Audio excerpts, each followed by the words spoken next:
I did not expect this to blow up. I've never slept so close to another well, that's a lie. This is a good tip, I suppose, for anyone trying to fault check a vehicle. What is the last thing you touched on your vehicle? And I couldn't believe that changing my alternator would stop my lockers working. I ran outside, chucked the key in it and went to turn it on.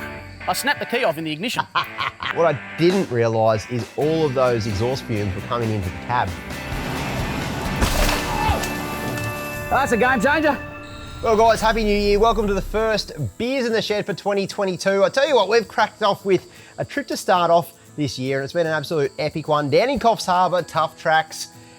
Graham couldn't make it, but he did manage to find a bit of reception for today's Beers in the Shed. And mate, looking from where you are, you're not in your shed. Mate, I'm nowhere near my shed at the moment. I'm about 500 k's south, doing a bit of a trip down the Great Southern area, and I've picked up a little plot of land here to share a morning with you, mate, and it's absolutely fantastic. Oh, that's the go, mate. That's the go. Well, I've got a cold beer, and more importantly, we've got some epic topics that we want to get through today. And I think we should just kick straight in, mate, because recently, guys, you might remember that we had, I'm going to say it, probably the hardest trip we've ever done down in Tasmania. We drove a stack of tracks down there.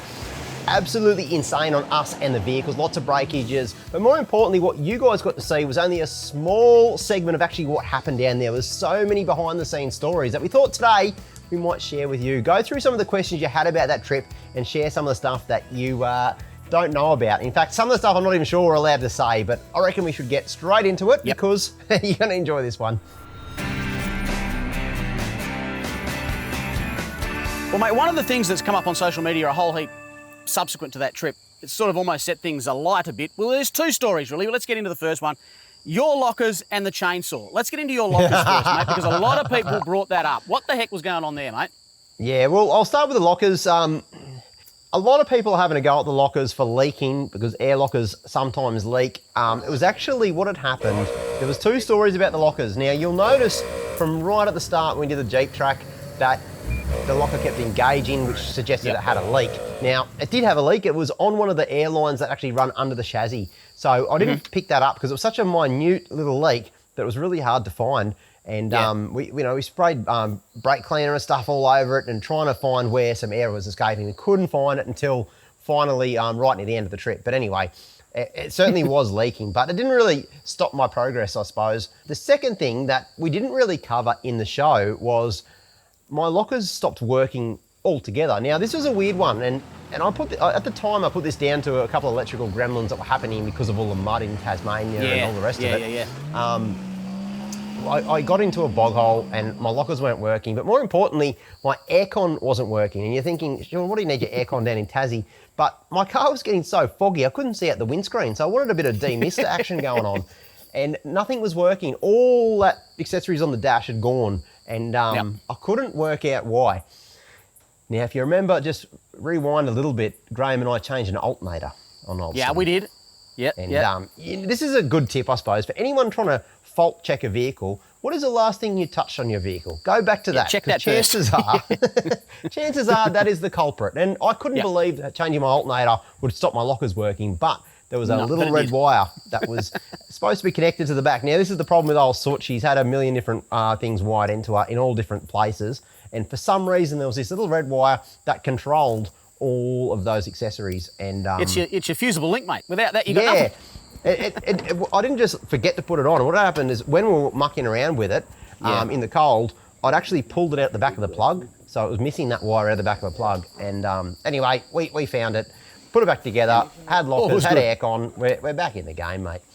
One little behind the scenes that we haven't actually put down there, mate, that a lot of people probably won't know and will never know, is that we battled to put that alternator in your vehicle for quite some time before realising we're actually trying to put the wrong alternator in. Looks like a different alternator. Yeah, it does. I thought that when I picked it up. I didn't want to say anything.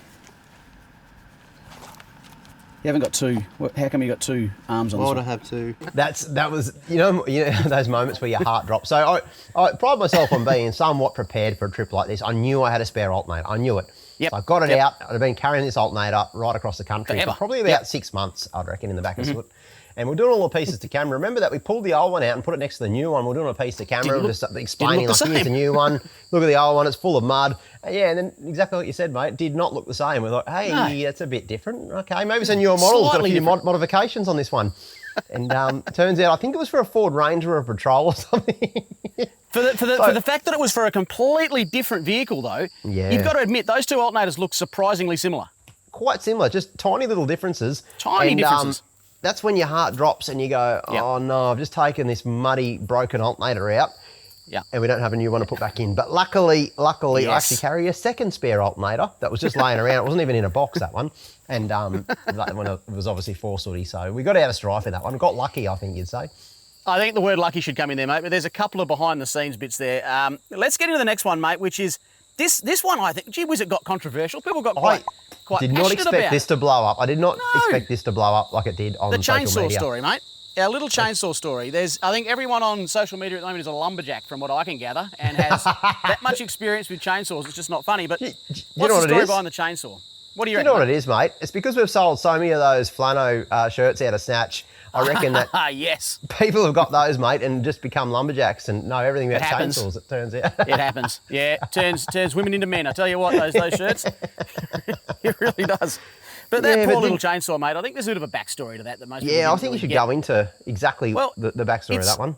The thing is, we purchased it on a bit of a whim just before going up into the Kimberley, and we couldn't get anything else. We're in the middle of the outback up there, and we could only get a relatively cheap chainsaw. Now, look, I think you've said it, mate. You would have loved to have had a $2,500, top of the range chainsaw. But unbelievable, yeah. Fact is, we didn't. And that little chainsaw had done a heap of work prior to it as well. I mean, I'm talking, it probably did 2 years worth of work in the 6 months we'd owned it before that. That's right. Exactly right. And it was a cheap one. It's all we could get at the time. Yep. It stayed with the vehicles, and there was no reason to think it wouldn't do the job. Now, in hindsight, sure, a $15 chainsaw is probably not going to cut it in the toughest track in Australia. But, you got to do what you can do. But it had done some pretty gnarly stuff beforehand, and I had spare bar there, spare chain there. We had everything else we needed. So in my mind, it was a cheaper chainsaw, but given what it had done through the Kimberley and other trips, I had no reason to doubt that it couldn't have got us through the $1,000 track if we could have started it. If we could have started it. And that's what happened. I suppose it might have got some bad fuel. I don't know what happened. It just decided to die when we needed it the most. A lot of people were jumping up and down that we didn't have the flashless gear, but sometimes you don't. And sometimes you don't even bring a chainsaw. And that makes the adventure sometimes. And, a lot of people would have turned back when they had to use an axe to chop through a huge tree on the track, but we didn't. Mm-hmm. We just went, okay, the chainsaw's not working. We're just going to have to put a little bit more hard yards in. And I think what you'll notice when we started hitting that tree with the axe, it took us, you'll notice it go dark pretty quick, and that's because it took us, I think, about 2 and a bit hours to chop through that one tree. It wasn't as quick as it looked on the track there. And that took ages. We should just add in there too that we didn't just pop that chainsaw to the side and give up on it. I think Ruben worked on that. I think we totaled it up. It was about a half day we put into trying to get that chainsaw going. And Ruben does a lot of work on those carbies because he's right into his 2-stroke motorbikes as well. Yeah. So he's taken carbies apart a million times before. Yeah, and the fact that it was snowing all around us, our fingers were numb. I think we gave it everything we could. He did, and like when I say he pulled it apart, he stripped the carby down There were minute springs and little tiny screws and things in his hands. It actually gave me a little bit of anxiety to see that because we're in the bush doing that with the wrong tools, and he knew it all went back, and he must have pulled that carby down about 3 or 4 times in its entirety. Yeah, I think that's a bit of a storm in a teacup on social media. I think next time, yes, we'll get a better chainsaw. I shouldn't probably mention this to you right now, but I've got a couple of those battery-powered ones at home. I've been meaning to put them in the back of the four-wheel drive, and I just keep forgetting.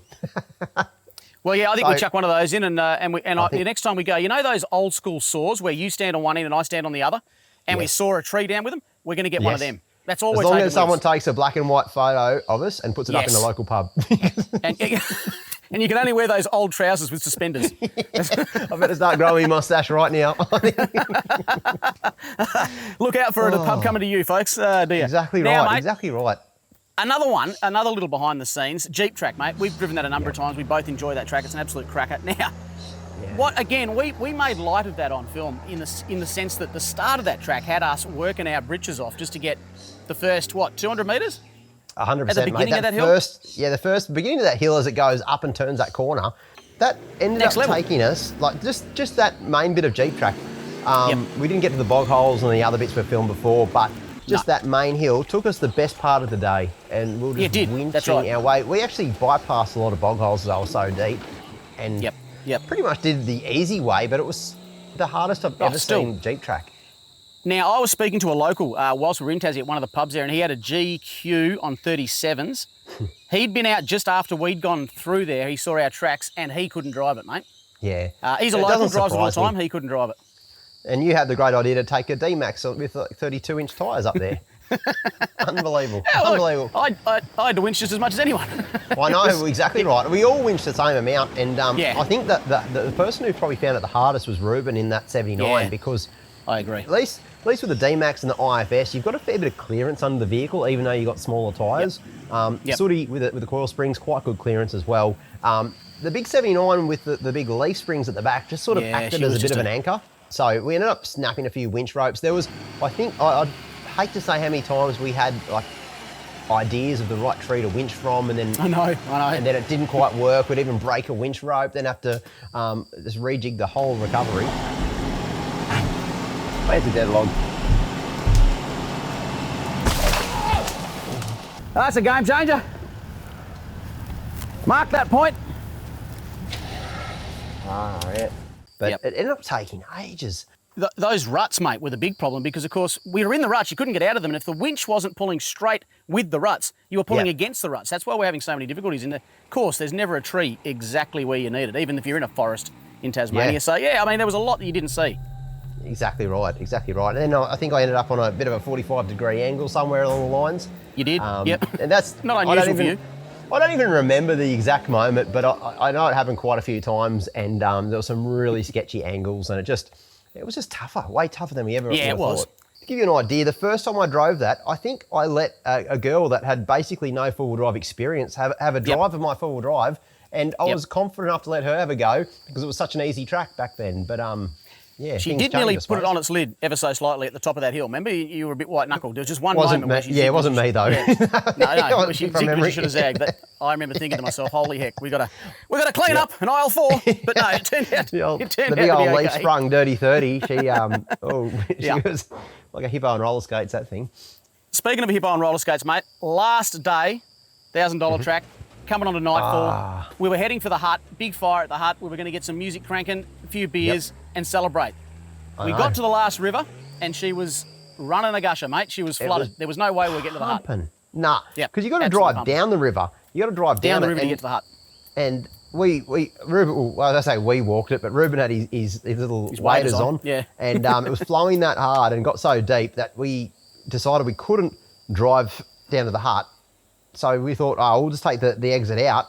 And usually when we just drive out that exit, mate, that turned out to be another huge bit of winching that I think it was just everyone on the tools that night. But I don't even know. It was, mate. Camera crews. I think we got a couple of bits of footage, but not a great deal. It was just an epic winch. And again, Ruben's truck was dragging the whole way up because there were just ruts sort of knee deep going the whole way up it. It's a pretty steep, gnarly sort of a hill. But like you say, in the dry, you can get up it reasonably easy, full noise, and just give it a go. But we were winching into the night yet again. Now, do you remember when we finally got out, made camp, and we've been changing batteries in the D-Max all day. I do.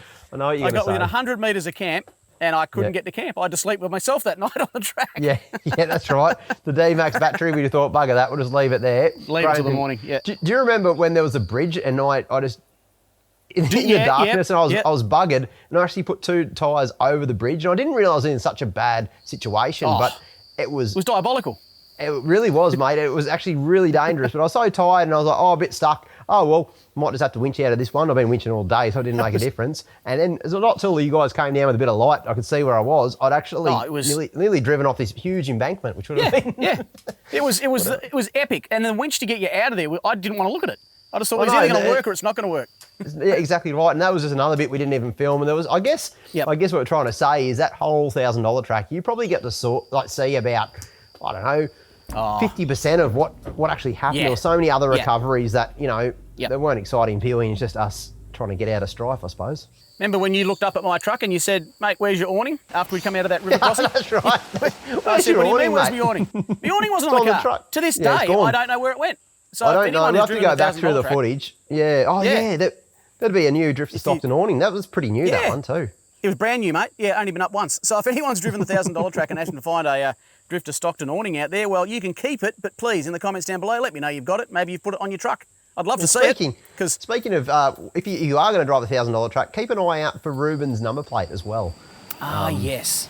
Yes, I believe that took a bit of a dive, mate, and ended up in a bog hole. So keep your eyes out for an awning and a number plate. The only reason we even know about it is because, we couldn't see the front of Ruben's car because of the mud, but it was because one of our camera guys was looking back through the footage and actually saw the moment it came off the vehicle. So, again, if anyone's doing a $1,000 track, finds Ruben's number plate, Ruben will give you $1,000. I don't know if that's true, Shaun, but...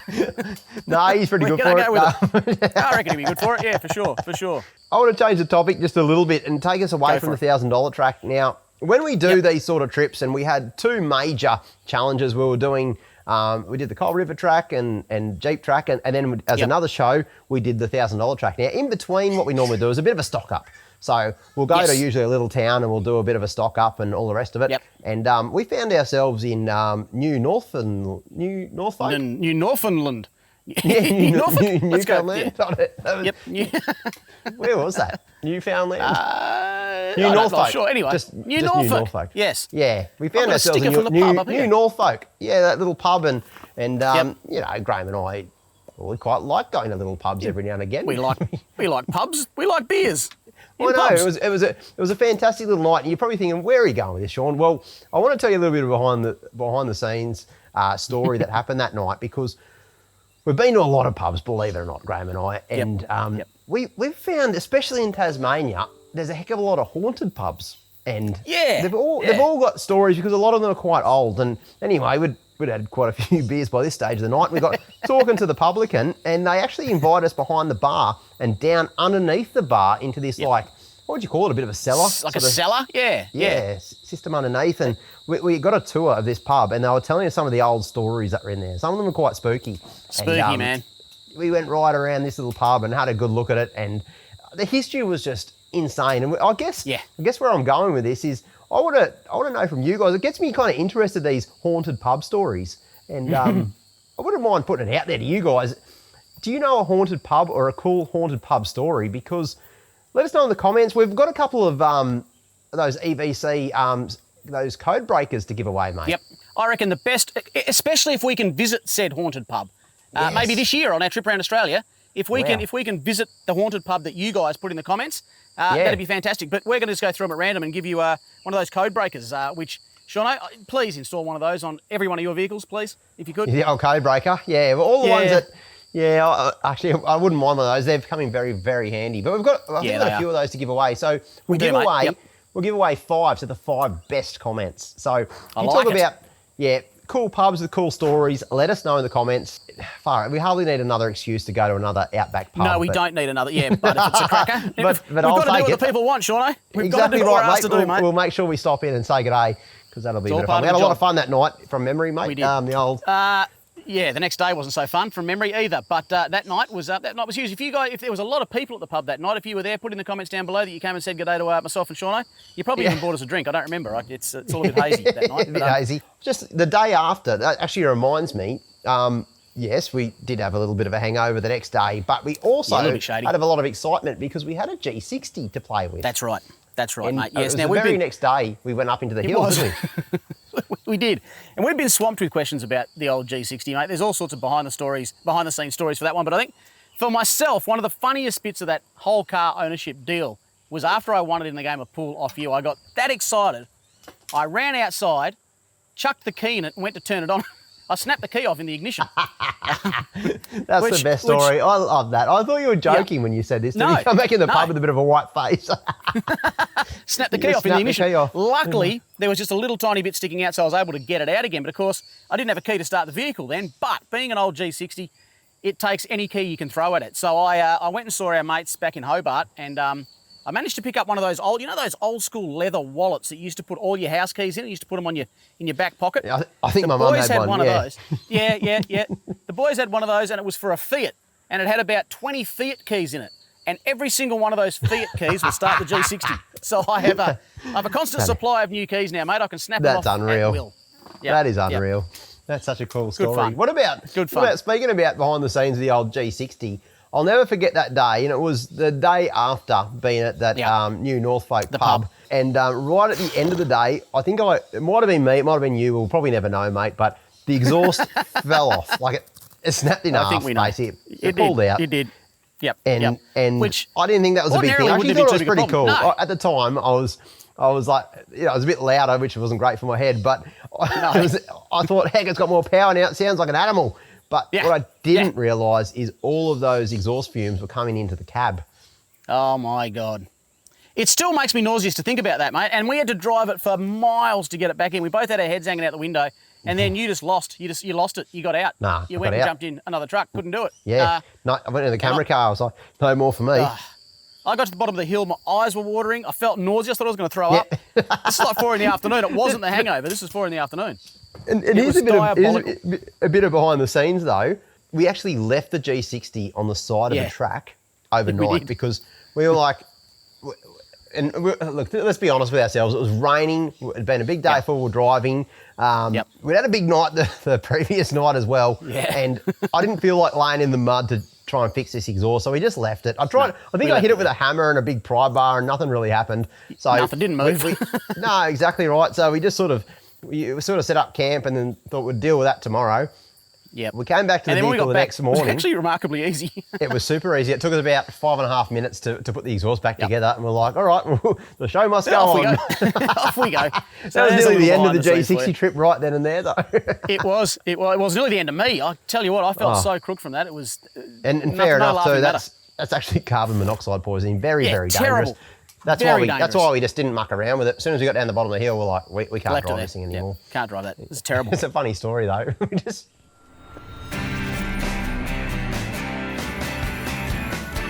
Well, mate, this month's deal is a cracker. It's 15% off a Trans Chill kit from Direction Plus. Now, you're probably thinking, what's a Trans Chill kit? Well, it's an auto cooler, so an aftermarket automatic transmission cooler. Now, big 200 behind me. I actually, Graham, you probably don't even know this one, mate, but I just recently installed one, and I went a little bit scientific and actually did a bit of before and after testing. Oh, okay. And I wanted to, because a 200 series, a big Land Cruiser, it actually comes with quite a decent size factory cooler. I thought, oh, you know, like my temps were getting a bit hot, but you never really see because the factory gauge won't tell you.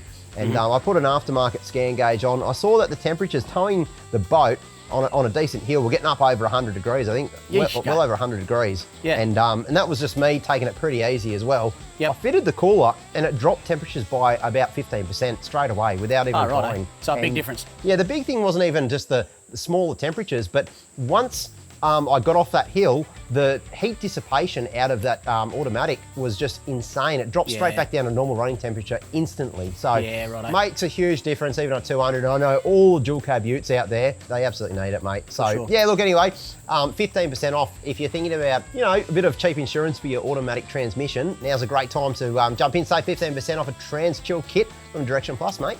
Now, speaking of great deals, mate, of course, the home of great deals, forwarddrive247.com, mate. There are so many on there right now. I'm not even going to go into it because I'll be here all day. But, folks, have a bit of a browse through there. The pricing's unbelievable. The deals on that are incredible. forwarddrive247.com. Hey, look, it's a birthday somewhere in Australia right now. Someone's having a birthday. It might not be you. But buy yourself a present anyway. There's my excuse. Jump online, forwarddrive247.com. Grab yourself something off the website, mate. I just want to reiterate one thing about forwarddrive247.com is... The way it works is we get some insane deals, but we have very limited stock because we only sell the stock that we have. A lot of other companies will have, I don't know, they might put a huge deal on and you might be waiting 2 months to get your product. Not here at Forward Drive 24/7. We don't believe in that sort of setup. You know, if there might only be 30 of one particular type of deal, and once they're sold out, they're absolutely done. So, so jump in quick and just keep coming back because if you you know, sign up to our newsletter and all that sort of stuff, you can get notified first up. But you know, don't muck around because those deals they go usually sometimes in a couple of hours if it's a good deal.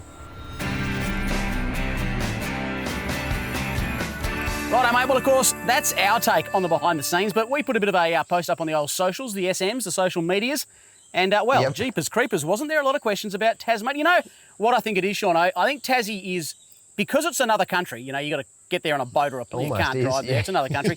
I think a lot of people really interested in it if you haven't been before. And I think it sparks a lot of imagination. What's Tassie like? Is it always cold? What are the tracks like? And I think that's why it gets such a sort of enthusiastic sort of approach to it because people just want to go and have a look at it. People want to go to Tassie. Absolutely. And for good reason. And I guess people like us that show just a tiny bit of what Tassie's got to offer. People see that and actually realise pretty quickly it's a four-wheel drive paradise. The camping is really off tap. So are the tracks. I mean, it's just a really cool little spot. And It is. obviously everyone wants to go. So we'll do our best, mate, to try and paint a bit of a picture for you guys and answer some of your questions, I reckon.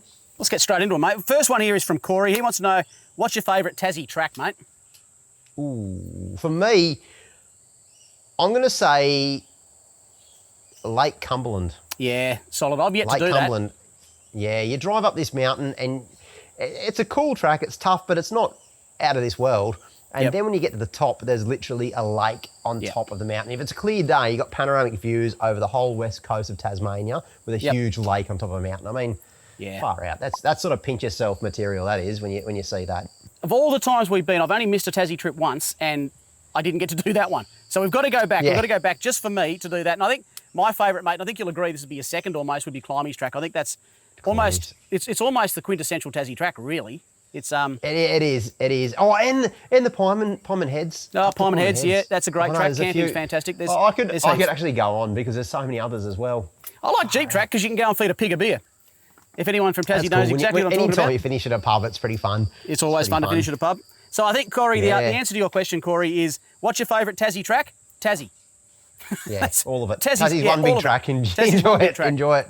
Mate, we've got one here. I don't know if this is from Emily. I think it could be from Emily. How the DMW Yummy Boys oven goes.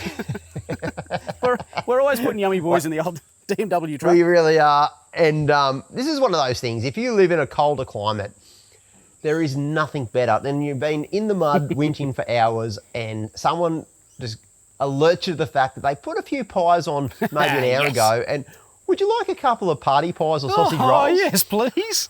Oh, righto, I'll twist me your rubber arm and have one. Unbelievable, mate. Anyway, what about this other question, mate? Yeah, mate, we've got one here from Pete. Pete wants to know what upgrades have been done to the G60 since we've last seen it, Pete. I'm sorry to say, mate, not a lot. Although, Shauno, even you don't know this one yet. Jesse and I have sourced, purchased and delivered an entire new front end for it. So we're good to go, mate. We're back in the game. Yeah, we're back in the game. So yeah. Righto, the G60 will live on. That'll be good to see. Not only will it live on, mate, we've got a few plans for that thing. We're thinking of, well, I won't let the cat out of the bag just yet, but I suggest you twin lock and put 37s on that farm truck, mate, because there's going to be a duel. There's going to be a duel. No need to, mate. No need to. What you might not know is I actually just took the farm truck down to Coffs Harbour. Oh, yeah, some of the toughest tracks. And how'd that You're probably go? thinking, oh, yeah, you probably borrowed the tyres off Sooty and put a bit of suspension in it and lockers. Nah. I actually took a couple of bales of hay out the tray, mate, and put the swag in and off I went. Did you do all right? Yeah, mate. Well, let's just say it was very tough and the vehicle wasn't really suited to those tracks, but it surprised the heck out of me where it would go. Like, did you do morbid? Standard vehicle on splitties. We did morbid, and I winched. Like I did winch some bits, but I winched. I wasn't doing the most winching out of the convoy. Put it that way. Wow. And we had some pretty flash cars and the farm truck. I actually rang my dad after that trip because my granddad had one, and I said to my dad, I was like, I was so proud of the farm truck, and I told him, and then. Of course, it caused my dad to start reminiscing. He's like, mate, when we were a kid on the farm, some of the places that thing used to go, you started going on for about half an hour. Sort of zoned out a bit, but unbelievable what that thing can do. Mate, I think that's the beauty of any old, like when I say old truck, I mean really old truck. It does have a lot of memories for people. Growing up, G60s for me, of course. We had one in the family. We had mates had one. And you speak to someone, they might not have even owned that old truck, but they'll know someone that did. And I think that's what's great about it. It just sparks a lot of talk and reminiscing is the word. Yeah, reminiscing, exactly. And they were ahead of their time in so many ways. And it sort of reinforces that we haven't gone that far forward in terms of, you get a brand new four-wheel drive with all the bells and whistles that might cost $150,000 off the Toyota showroom. Yeah. And trust me, it's not going to go much further. If not, it probably won't go as far as the old G60 or the old 47. Yeah, agreed. You don't have to worry about it anywhere near as much.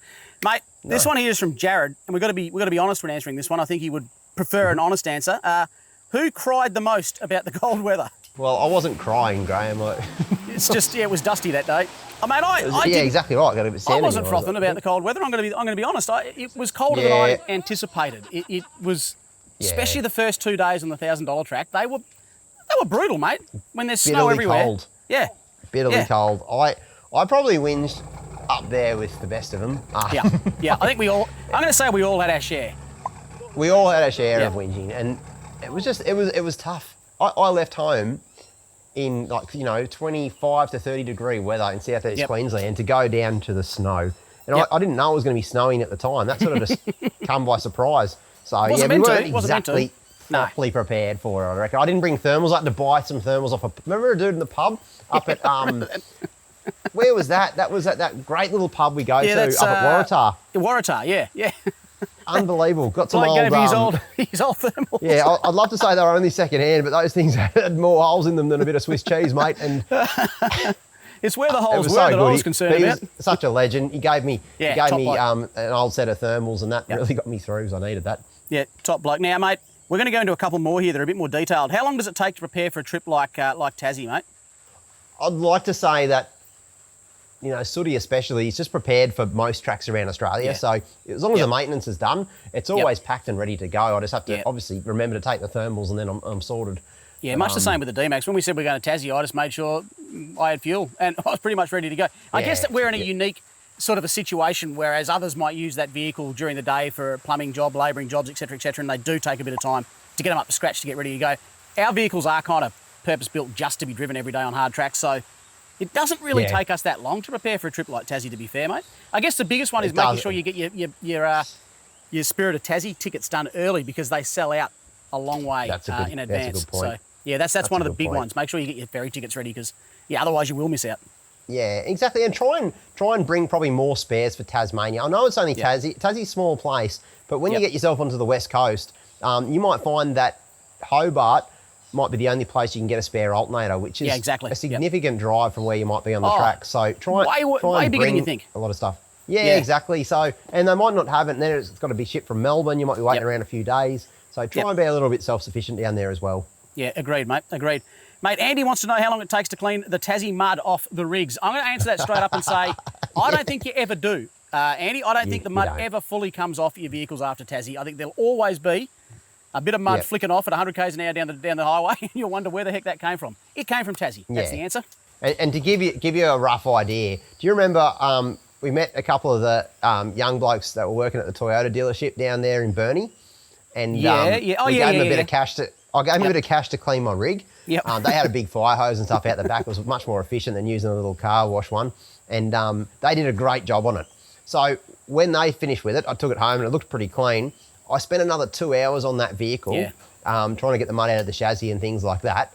Yep. And safe to say that it still doesn't look like I've even tried to clean it. It's that kind of mud, isn't it? It just gets into everything, absolutely everything. I had it through the dash, everywhere.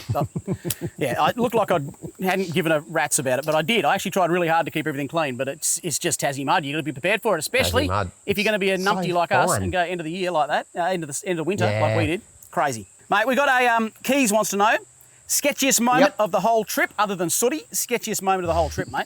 I think the sketchiest moment for me, mate, was, well, let's just say one awning, two swags. That's a... Forgot about that. I've never slept so close to another man. Well, that's a lie, but it's been a long time. It's been a long time since I've slept that close to another man. I tell you what, it was, if you want to get into bonding, that's how you do it. Well, that's the thing. I guess to show how desperate I was. I don't know what your excuse was. You're just a nice guy, I suppose. And caught in a crossfire, mate. That's all. But obviously, I wasn't rocking an awning on Sooty, which is, that's something I've got to sort out, because an awning is unbelievable, especially in Tasmania. It must have. You need to get out of the elements. Yep. Graham had an awning, and let's just say there was enough room for two swags, just if you put them really close. I threw the invite out there, and I didn't expect to get a bite, but by goodness, he swallowed that lure down deep. And he was putting his flag up before I could say go. There's nothing sus. As long as your canvas isn't touching, nothing sus. Our canvas was touching, bro. Our canvas was touching. I could feel you turn over in the middle of the night. Folks, we've got Sean. I think we've got a bunch of Iron Jack merch packs to give away too. I think we've got 5 of them to give away. Do you want to? There might be some questions that we haven't answered, or some stuff people want to know about the Tassie trip in the comments down below. Why don't we pick the best ones and we'll answer them online? Well, let's do that. 5 prizes to give away. Yeah, so let's know in the comments, guys. Do you want to know any more behind-the-scenes stuff about Tasmania? Heaps of stuff happened. And we'll go through it, I reckon. Give a few prizes away and answer a few questions. We might even tell the truth. Who knows? Rightio, mate. I'm going to kick us right into, I say it all the time, it's my favourite part of it, fails and rigs, mate. Who doesn't like to see a good rig? I know I do. I love it. I love it. And, I love it, mate. Well, I fail at a lot of things, so sharing my fails with other people always makes me feel a little bit better too. We've got prizes, mate. We've got the Ultimate 9 Code Breaker. We're going to give one away for the best rig and one for the best fail. Can you have a best fail? Like that's You can, your worst mate. fail is your best fail.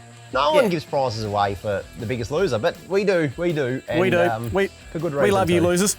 Let's get into rigs first, though, mate. We've got one here from Charlie. Have a look at this. I mean, you know I love all things short, mate. I'm a bit of a stumpy bloke myself. Yeah, exactly right. Short and fat. Little Look at this teaser. one. Just perfect, if you ask me. And this little fella right here, he's done a lot of work on it too. Absolutely cracking little Defender, mate. 1999 model. 4-inch lift, 33s. Looks like it's bigger than 33s, but that's the thing. You see, when you get anything small that's got something reasonably large on it, always looks out of proportion, if you ask me, mate. I suffer from the same problem. Right. Yeah, so you can get away with rolling 33s and everyone thinks they're 35s. I get it. I get it. Exactly, mate. Exactly. It's actually, I'm on 31s to be fair, but anyway, does the job. Does the job. I want to move straight along to this one, mate. This is Josh's rig. It's an NP300, 2017 model. Again, he's done a lot of modifications to this one. Big custom tray, canopy setup. He's got the old 270-degree awning. Also tuned up, mate. Makes about 200 horsepower and a stack of torque as well. So settle down. Doesn't he love the Cape? Look at him go. Does he ever? Exactly. He gets out and uses it, which I think is pretty cool. It's a really cool looking Navara, mate. They look tough, the old Navaras. Yeah. Mate, it's one of those trucks too that I reckon he could drive that on the weekend hard and then chuck the tools in Monday to Friday, earn a living with it as well. That's the epitome of those dual cabs. They, such multi-purpose rigs. Yeah, big time. Mate, have a go at Lucas. He's got himself a 4Runner here. I've always had a bit of a soft spot for the old 4Runners. I reckon the shape of them is pretty sexy. And when you lift them up a bit, put some decent rubber under there, I reckon they look pretty cool. Yeah, Lucas has done a heat with this. When I was a young bloke, the first four-wheel drive we ever had was an old 4Runner, mate. And I'll never forget how impressed I was when my dad put the rear window down with the key and automatically came down. I thought that was unbelievable. Welcome to the future. I bet your dad's didn't have an LS1 V8 in it, 5-speed. Did not. No. It's got 80 transfer case, 80 diffs, SAS conversion with coils, rapid paint, of course, 180 litre fuel tank in the back, running 33s, but he'll have 35s for the big events that he goes to. He's got custom bar work under it. One thing I do like, mate, he obviously takes a bit of pride in what he's done here. You can see he's colour-coded everything. He's got that fluoro or lime green sort of accents throughout the whole thing. So no, it's a lovely rig. It's just a lovely rig. Look at the before and after. The thing has certainly changed a heck of a lot. That's a cool rig, mate. I love the old 4Runners. Well done, Lucas. Here's one you'll love, mate. Yeah, exactly right. I want to have a look at this one here. This is Sam's, I'm going to call you Sam, not Samuel. You got the big Vitara, mate, and I say big because, get this, mate, it's sassed and it's on 37s. So, yeah, it's crazy. That's ridiculous. That is a proper big rig. And I actually want to give you the prize, mate, the Ultimate 9 Code Breaker. You've won that one, mate, because you don't see too many modified Vitaras getting around, and I just love it when somebody modifies something different, and they don't get much more different than a tough Vitara. 100%, mate, and look where he's from too, Tassie. I reckon he uses that Vitara in some of the toughest places down there, and he would get through too. It's funny, the old Vitara, mate, they don't get enough credit. We were up in a station up in Cape York, remember this one, mate? And they were using Vitaras as their runabout vehicles. They were tired of using the side-by-side sort of buggies and stuff up there because they were quite expensive to get parts for. They were using the old Vitaras. They were light, they'll go anywhere, and super cheap to get second-hand parts for. So, they're using them on stations and everything out there. Yeah. Mate, do you want to fail? How do you feel about failing? Exactly. I'm pretty good at this. I think it's built a bit of a cult following over the years, the four-wheel drive 24/7 fails. I just hope one thing, mate. I hope people are not going out of their way to fail because you can do it naturally. I think people are just failing on their own accord, but I just want to put that out there. I'm going to start right off here with, this one makes me laugh. This is Jesse. Jesse Tank Tippett.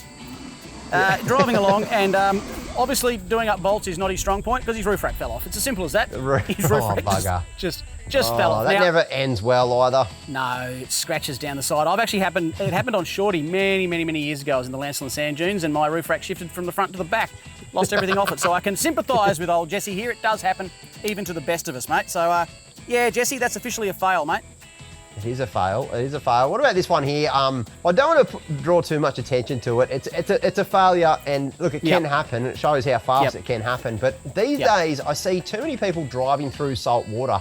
There's one thing about getting a little bit of salt water spray up underneath your vehicle, especially if you're trying to get to a campsite or something. But a lot of people are mistiming tides, and I think they're new to four-wheel driving. They think that because they've got a four-wheel drive, they can drive through the Pacific Ocean. Well, you can't.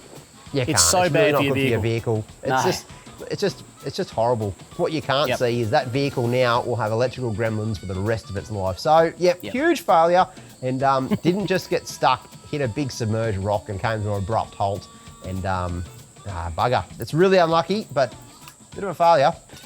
Salt water, I'd rather take a month of Tassie mud than 5 seconds of salt water, to be honest with you. That stuff is terrible stuff. Now, Josh, he's gone and done himself a pretty big fail here. He's destroyed the front crown wheel and pinion on a recent trip down to again, it's Tassie. Tassie keeps coming up here, mate. It's a reoccurring theme. Boghole saw him actually camping in the car park whilst parts were sent up from Hobart. That's what we were talking about before in our planning for Tassie. Parts, it might be a small little spot, but if you've got to get parts from one end to the other, it takes forever, man. It really does.